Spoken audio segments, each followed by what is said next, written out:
పరశురామ శ్రీరామ కృష్ణావతారములను ధరించిన శ్రీహరి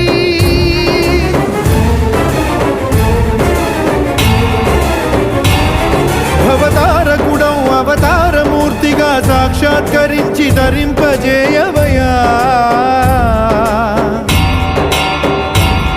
నను బంధ విముక్తుని చేయవయా